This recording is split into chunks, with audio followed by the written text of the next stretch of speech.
חנית. יוסי איתך. רגע. שקט רבותיי. לפני שנים רבות מאוד, פרעה אילץ את בני ישראל לעבוד. משה ניסה לשחרר את עמו, אך פרעה אמר שוב ושוב לא. אלוהים היכה את מצרים 10 מכות, ופתאום פרעה החל לבכות. לאחר ניסיונות רבים, העם הלך לארץ מבטחים. קבלו את חטא 3 עם השיר מכות מצרים.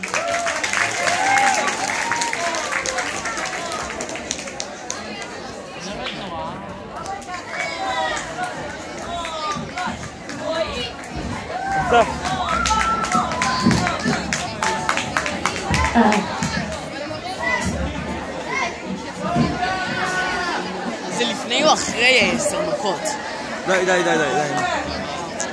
לא. טוב, יש לך פה.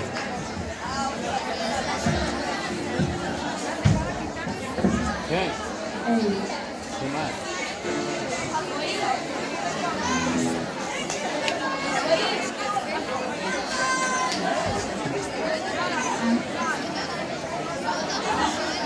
כן, מתופפת. אוקיי? אין לנו תופפי, יש לנו תופפת.